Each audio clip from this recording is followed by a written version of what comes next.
So, welcome back to the Off the Wire podcast. Thank you for joining us. We're really excited to introduce our guest tonight.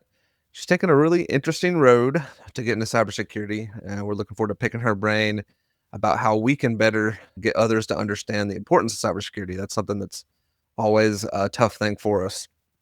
So, Lindsay, we really appreciate you coming on this evening. Tell us a little bit about before, I think you have a background in real estate, most recently cyber. Before all of that, who was Lindsay growing up? How did you get started, and how did you end up where you're at today? Sure. I spent my very, very early years in Minnesota, in White Bear Lake, Minnesota. My dad was a franchisee for Taco John's, a Midwest thing. Not everyone's heard of it, but sold out of that, moved to Maui, Hawaii when I was 3, where he opened the first Kodak 1 hour photo, which used to be a big thing. We were there until I was 10, moved to South Dakota, and that's where my dad's family is, a lot of family there. Moved to Colorado when I was 16, did some time here, some time in Arizona, and ultimately came back here. I always thought growing up, I always thought I would go to medical school. That was on my radar from a very young age, the youngest I can remember. And then my senior year of college, I decided not to do that. I do have a degree in political science, and that was my earliest sort of career field after I decided not to go to medical school. You moved around more than a military brat. I'm sure moving to all those schools had to be a challenge, especially, as you got older. I didn't really notice a difference. I think the only year I remember it being hard was my senior year of high school. I did move to Colorado, so I only went to my graduating high school for a Yeah. year. I only had a couple of friends. I didn't know a lot of people, so that was a little hard. But before that, it was all I really knew, so I didn't know it was different, but it's funny to have friends who went to the same school from kindergarten through 12th grade, or I have stepsisters who grew up in the same school their entire career, and I thought that'd be fun to have the same friends that long, but also maybe you get sick of each other. Yeah. I'm sure a lot of people thought it was interesting that you lived in all these different places. We, uh, Yes, we've seen that you did real estate for about a decade, and, going from that I did. into cybersecurity, that's, quite the transition. What kinda drew you away from real estate into cybersecurity, and how'd you make that transition? So it's kind of weird. I started to get bored in real estate. There were aspects of real estate I really enjoyed. I always really enjoyed the clients. Clients were great. I struggled with lack of professionalism and lack of ethics in the industry. I feel like a lot of real estate agents don't have the same ethical standards that I do, and I really got tired of that after a while. So I actually had clients who were buying a property up in the mountains, and so I was spending a lot of time in the car, and I thought, well, I'm sick of listening to the same radio stations, and I lose radio stations when I get up in the mountains. So I found a couple of podcasts. And I was listening to a podcast, and I really wish I could remember the name of it or anything, but I can't. But basically, the idea he was talking about is everyone has this grandiose plan that you have to love what you do as a job. And he said, you don't have to love what you do. You have to be good at what you do to make enough money to do what makes you happy. And so I had already sort of been contemplating changing careers. I was getting bored in real estate. And I thought, okay, so what am I really good at? I know I'm good at learning. I'm happiest when I'm learning.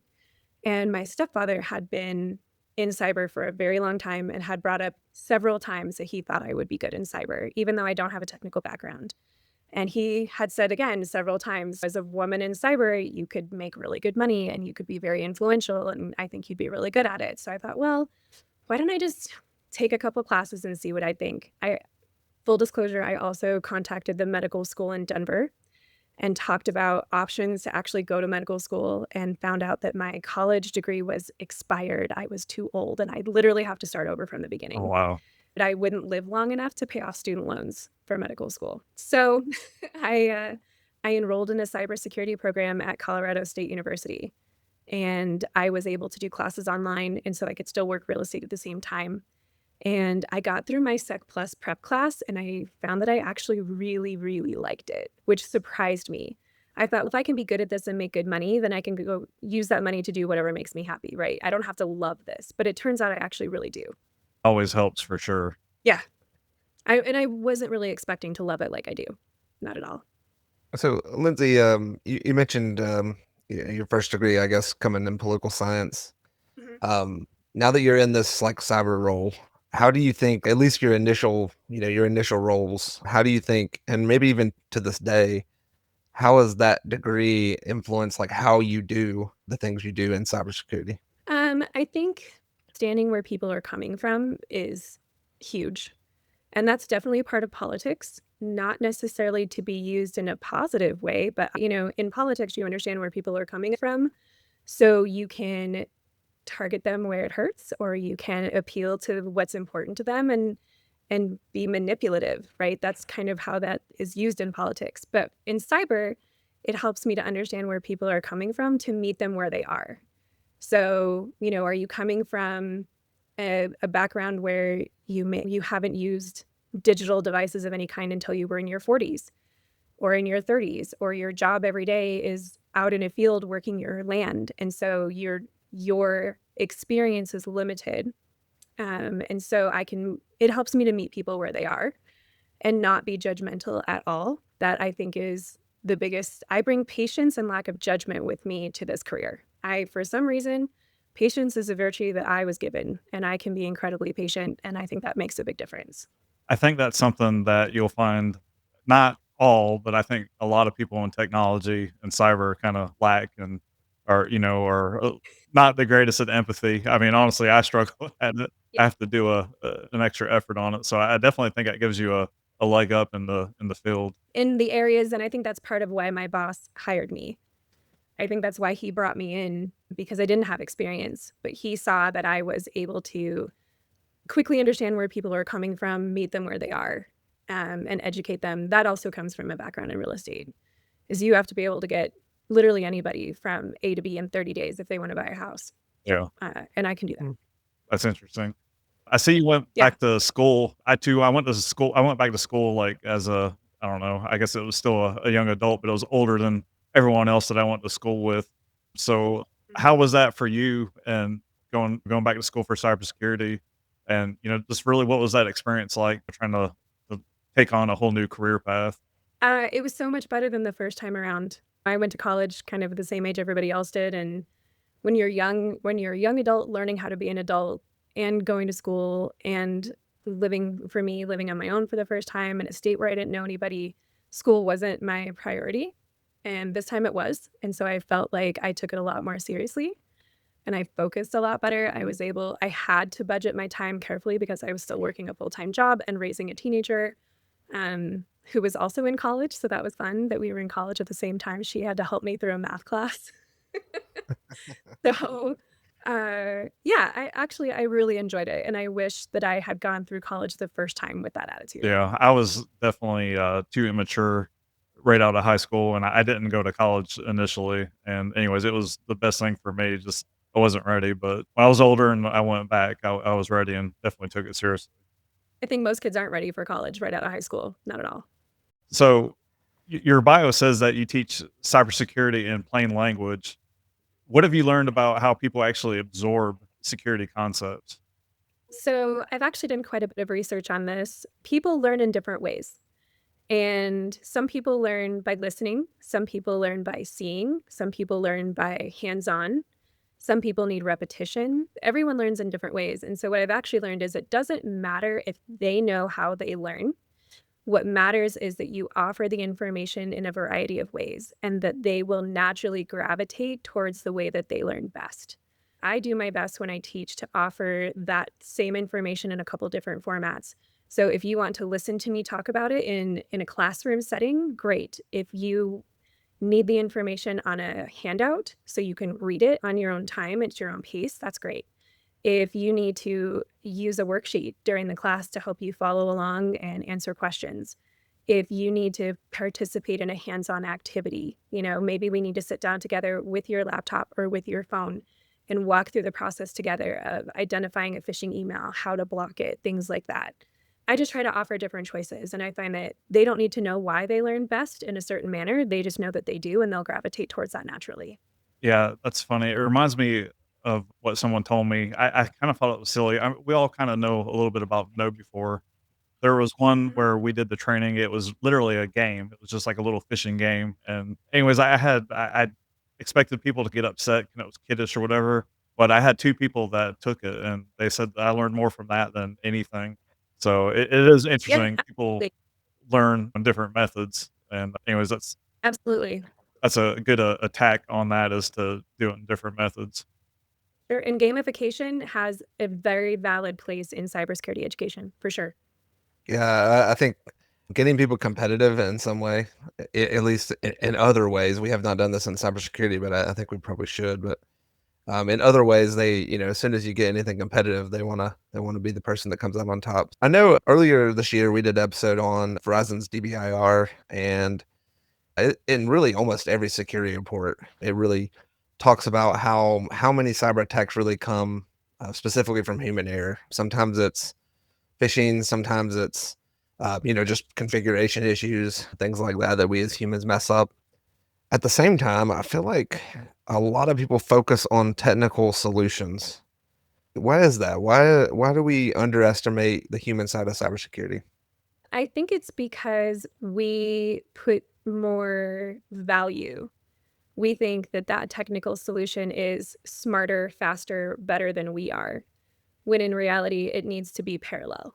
You can have the most expensive firewall on the planet, but if Barb in HR is going to click a really good phishing email anyway, that was a business email compromise and got past everything, there's only so much you can do. Yeah, all those tools and things that we put in place, it only takes one person to circumvent all of that. You can have Fort Knox, right? You can have 3 turnstiles and 4 security guards and all the things, but if you're gonna hold the door open for someone because they have 3 boxes of donuts and just let them walk right in, Hmm. none of that really matters if everyone you can have everything perfect, it just takes one person who knows the simplest way to bypass all the systems. We've heard the term a few times on this podcast from other people, the human firewall.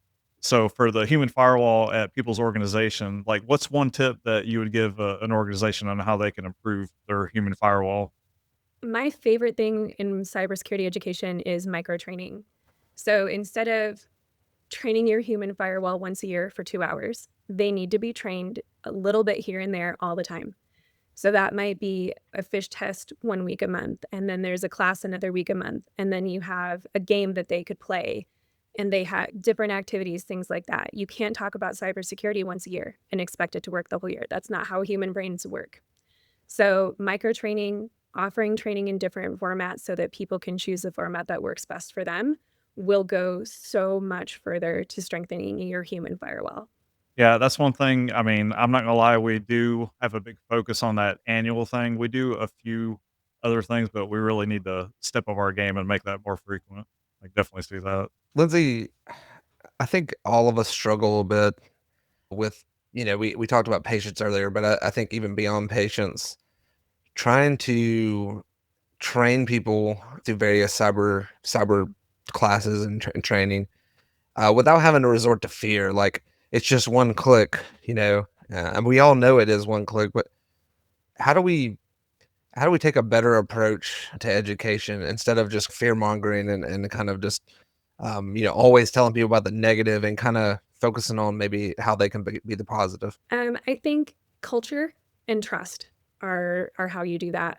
I've worked really, really hard at my co-op to build trust with we have 172 employees, and I work really hard to build trust with every single one of them. I want them to know that they can come to me if they have a weird email on their personal phone, I will help them with that.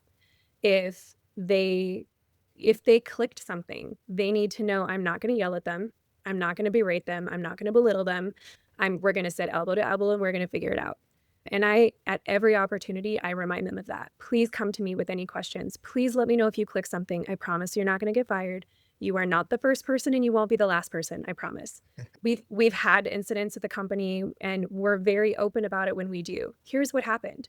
Here was this business email compromise that was super convincing. And so they clicked the link. And here's what happened afterwards. And here's how we fix it. I think destigmatizing things like that makes a huge difference. I say this in every class. Please, if you've been a victim of something we're talking about today, talk about it. We need to destigmatize it. And the more we do that, the less fear there is, the less they feel like they're going to be in trouble if they do something that's wrong, right? And I remind people, cyber criminals have all day, every day to perfect their craft. And if it wasn't effective, they wouldn't do it. So if you fall victim to one of these things, please don't beat yourself up. Please don't feel ashamed, but talk about it so we can all learn from what happened to you and we can make different choices.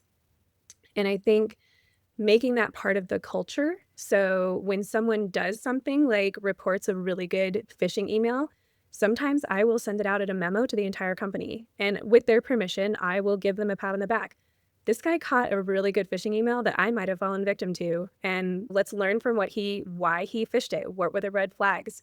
What stood out to him? So I'm celebrating the good things and I'm not berating when it's something negative because it's going to happen, right? If it didn't work, they wouldn't do it. So I think promoting that culture and promoting trust takes it a very long way. Yeah, I know a lot of people, they wanna lead with the stick instead of the carrot, especially if they think someone does something wrong, but you're really gonna shoot yourself in the foot if you do that with cyber. Yeah, you need them to trust you. The faster they tell you that they clicked on something, the sooner you can work to undo whatever Mhm. happened. And if they're afraid of you, they're not going to tell you. Yeah, we actually just had something this week, and these are the hard ones to catch. We actually had a local county government person that it's a county that we serve, and one of the employees there had their account hacked, and they reached out to one of our Mm. employees, and our employees actually reported it because it just sounded weird. And anyways, I was Mm. Nice. super proud that they reported that. That's not an Good. easy thing to catch. Absolutely. So I actually I have a little, it's about this big and it's a blue children's tackle box that I got off Amazon and it's shaped like a fish. And it has candy in it and it has stickers. And when somebody catches something like that, I will go to their desk and they get their choice of candy or a sticker and use adults love sticker. It's a little like attaboy and the people around them hear it and just a little bit of recognition goes so far into building that trust. Mm. Yeah, that's something I never even would have thought of. That's a good idea. Yeah, you'd be surprised. I learned when I was brand new, I had a class and I commended someone who one of the students in that group in a fish report they had made, and he said, "Where's my gold star sticker?" And I was like, "Hey, you know what? You deserve a gold star sticker." And so I bought some and brought him. It was like I was totally joking, but I love it, and he took it and put it on his nameplate. So ever since then, I keep stickers and candy. Some of the folks on our team, I'll give them, I'll go to Finance's candy bowl where they have the real nice candy. They'll have, like, baby Snickers and stuff like that, and I'll give it to them, like, if they do something. And I kinda do it Heck as yeah. a joke, but they're like, "Where's my Baby Ruth?" Hey, it's but that is positive culture, that is building a trustful relationship, yeah, Mhm. they might have a giggle, "Where's my baby Ruth?" But it's something positive that means something to them, and that's good. Yeah. So we see that you've tailored training towards small businesses and seniors. That's a target that you really don't typically see, especially with the seniors. What inspired you to serve those groups and what's unique? What kind of challenges do you face and trying to communicate cybersecurity to especially to the seniors? So, I think like many cooperatives, a lot of our membership is senior, a lot of them are rural. While I don't teach classes that are targeted for our members, I would love to, I'm not doing that yet, hopefully that's in the realm of possibility soon. But I between them and my dad's 87, and I worry and he's in real estate, and I worry about him falling victim to a lot of the stuff that he sees in his email and in his text Mm. messages, and so I saw a need. There's not anything out there. There are local initiatives for sure across the country that I've come across, here and there, one-off initiatives, but I haven't found anything that's reaching out beyond just maybe a small group. And I actually did find one in Canada. Canada has some stuff on their government website specifically for seniors. But I find that seniors need hands-on. They don't wanna watch a video online. They want somebody standing in front of them, physically helping them with their phone or with their laptop. And kind of the same with small businesses. I feel like a lot of cybersecurity products are targeted towards large businesses, and which is great, but I feel like price-wise, it makes it unattainable for them. They can't afford it. And they're small and they're busy and it's just hard to fit it in. And so it's easier for them to have me down a Friday morning every other month and we sit for an hour and just talk through what they're working through. I do have classes that are written, but sometimes it's just a matter of let's see where you're at and what we're starting with. Are you password protecting your laptops? Okay, I have a set of questions to gauge where they are when I sit down with them.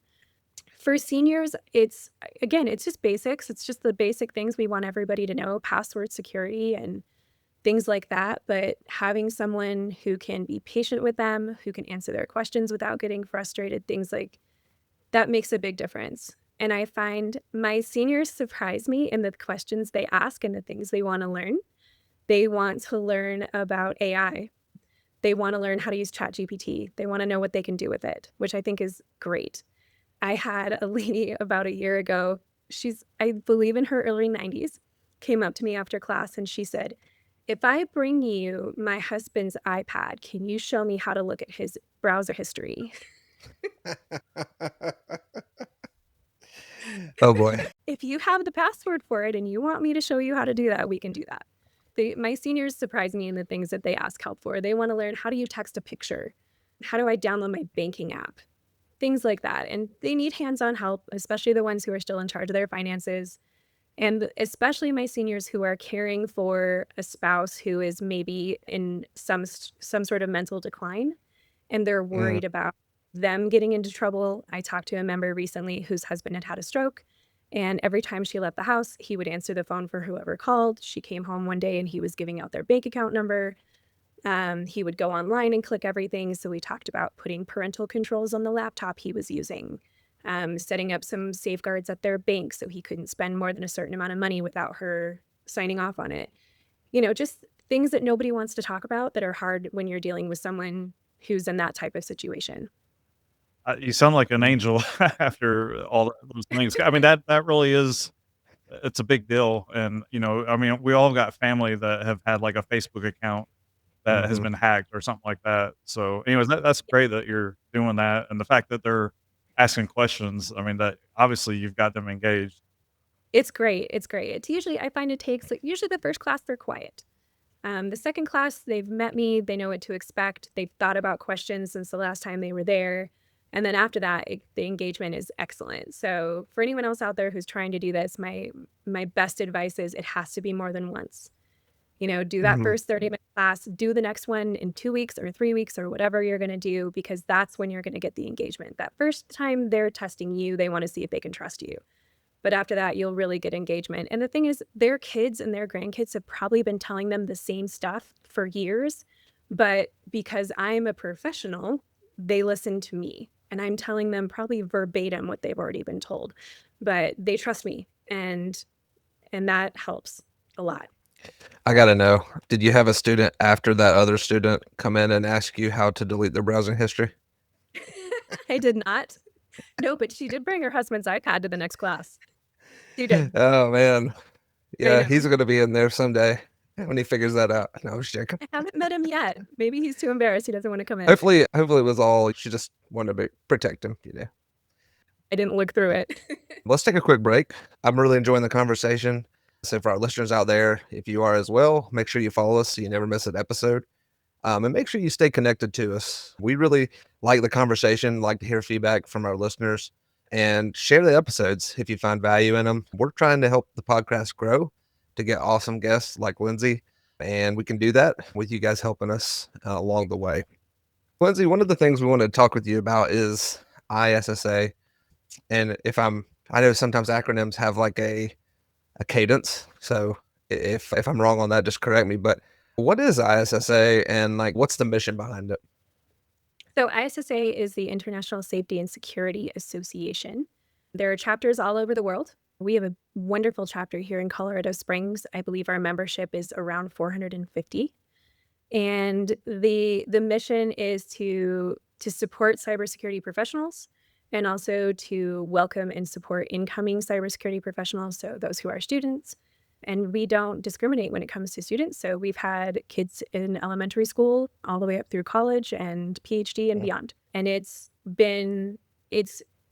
one of the better professional groups I've ever been a part of, as far as just, I think cyber people are their own breed.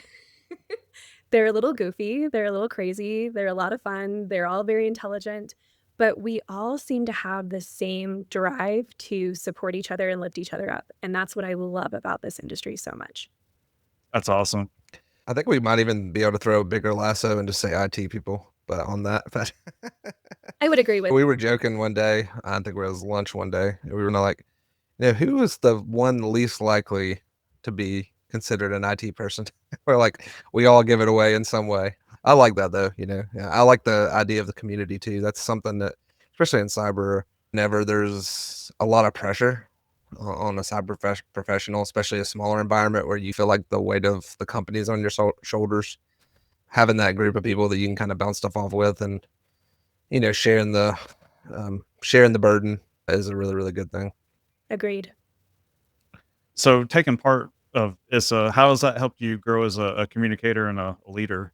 I'm the department extrovert as it is. I think that's why I was brought into the department I'm in, is that there are a lot of darkroom computer guys, and they needed somebody who wanted to go talk to John down the hall when he clicked something. So I'm very extroverted as it is, but I think it's given me an opportunity to do the things I wanted to do when I was involved in networking in real estate that just didn't work. Because in real estate, everyone's so competitive. And the bottom line in real estate is always, how do you get more money out of people? And that's not who I am. And so cyber has given me, especially in ISSA, has given me a platform to really be the person who helps somebody get a leg up in the industry, because that's what they gave me when I started. So we have an event. It's not exclusive to ISSA. We do share with other professional groups, but it's called Cybersecurity First Friday. And we get together the first Friday of the month for a couple of hours at a building owned by the university. We crack some beers, and there's a food truck, and we just sit around and talk cyber. It's a networking event, but it's very informal.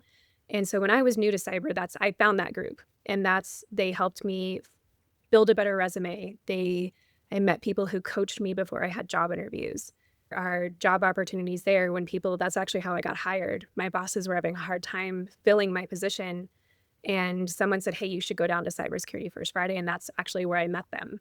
And so that group with ISSA has allowed me to be that person for somebody else, to listen to we had a seminar today, and we had a student in the group who was like, I'm new, I don't really know anybody. No problem. You're going to know everybody really soon and feel like you have a tight-knit community who can really genuinely support you and support your education. Yeah, I see a lot of people looking for positions, and honestly, it's fared me well. But networking is the best thing you can do to help find that next position if you're looking for it. Absolutely. Lindsay, I think you've talked about community almost all the way through, even before cybersecurity, but especially as you've gotten into cybersecurity, you kind of creating community by teaching classes, community in the office, and then also in ISSA and the other events. Why does community mean so much to you, especially around the cybersecurity point of view, but in general, even why is community? It seems like it's important to you. I think it's a way to find people who share your mindset, who share your values.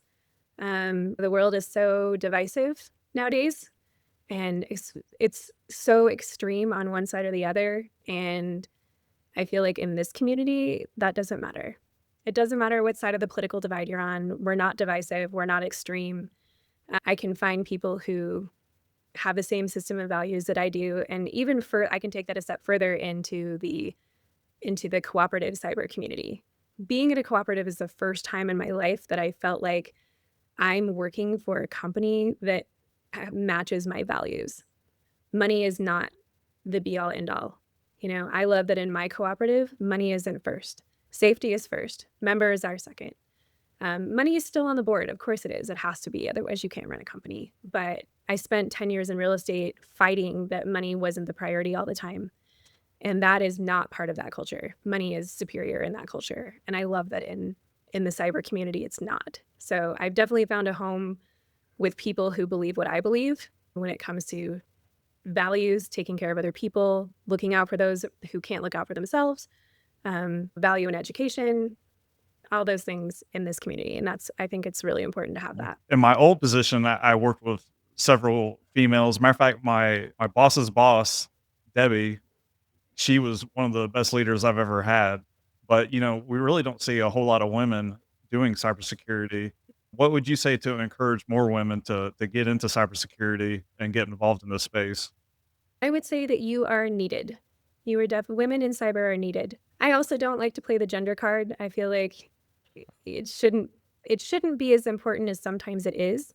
But there have been a couple different professional situations in the last year or so that I've been involved with, that we were approached for a project with some other government agencies in our area. And a group of men sat down and pitched this idea to us, and I went, you've never had a woman look at this. Like, just to bring a little bit of emotional intelligence to the situation that wasn't there, you know? And like, I hate to play that card, but I thought this would have gone over so much better if you had someone with a different brain type take a look at it and go, huh, maybe we should rephrase this a little bit so it's not so harsh. But I do, I think there's definitely room for women in cyber, and I think that women in cyber are needed. They bring a different perspective. They bring different ideas. They bring just a completely different thought process sometimes, and that can help overcome sort of roadblocks that currently exist. We actually had a lady, Stacy. If you're listening to this, love you. But she joined our department, and honestly, like I've had everyone give compliments about. It was just something that was needed, and it's really just her Yeah. mindset and everything is really helped our department out. But anyways, that's great. No, I think that applies to other industries as well. There are industries that are heavily female dominated. And I think the same message applies in the other direction. There's a place for men in those industries that are heavily female dominated. And Mhm. it definitely helps when it doesn't have to be 50-50, but when there's a little bit of balance, it makes a difference. Yeah, I think you could even go further. I think it's just a variety of viewpoints typically comes up with better solutions. I see that we have 2 awesome ladies on our IT team, and but it's even more than just that is like it's not just that they are ladies, but it's the fact that they have a very unique viewpoint, that really helps us come to better solutions. And it's pieces and parts from everybody, right? Sometimes the best idea is, 5 or 10% from 4 or 5 different people. Um, Absolutely. but yeah, I think I like the way you said that too. My wife was a former teacher, and it was very much the exact opposite as you Mhm. mentioned. So it was interesting to being in the IT field, seeing that it was interesting to see the juxtaposition. Absolutely. I know I've struggled with this some. I'm sure Anthony has too, especially as you get promoted or in your case in a different role in a different field, which you started to have some background on, but you hadn't had this deep history with. Imposter syndrome. Did you have any, I guess, when you got into the cyber field? If you did, how did you kind of like push through that kind of getting to that confidence that like you are a good fit for this and you are bringing something to the table? I think I still definitely struggle with that. I am occasionally invited to be a subject matter expert on something. I'm like, how can I be? I've only been in my job role for 2.5 years. How can I be a subject matter expert on literally anything? But honestly, being super honest and upfront about it when I'm asked. So, like, even when my bosses weren't my bosses, when I met them at First Friday and they asked me to apply for this position, I went online really quick and looked at the job description and I said, I only meet maybe 5% of what you're looking for. So appreciate the invitation, but I couldn't do this. And they're like, no, we don't care. We can train you. You have the things we can't train. When I'm asked to be a subject matter expert, I have no problem saying I am not an expert. I've only been doing this for X number of months.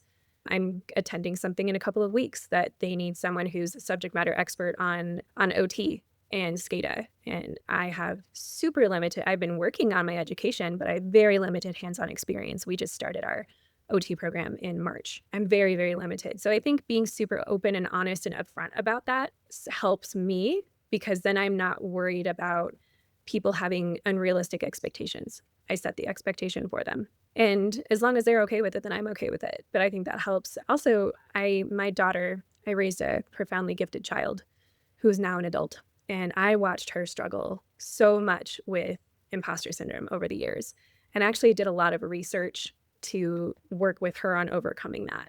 And so I think that probably helped me in that I'd done so much research and so much reading that it wasn't surprising. I knew what it was and I knew how to tackle it. Just to kind of follow up on that, do you think obviously we don't want imposter syndrome to kind of rule over our mind, right? We want to get have that confidence, but is a small amount of doubt healthy in any role? I mean, because I feel like Right.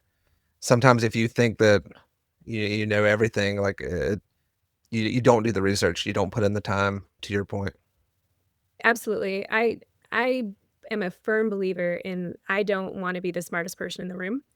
If I'm the smartest person in the room, I'm in the wrong room. So this career is a great fit for me because I'm constantly learning. I'm constantly improving my skill set, my knowledge set, things like that. And I think it's vital to know that you don't know everything. And not only do you not know everything, you probably don't even know a drop in the bucket. I probably know 4% of cyber at this point.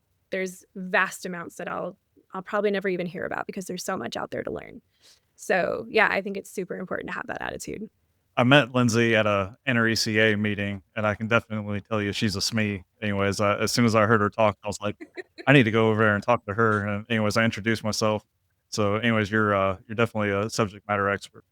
Oh, I appreciate that. Thank you. But in a very narrow area right now, I am a subject matter expert in a very, very tiny slice of that pie.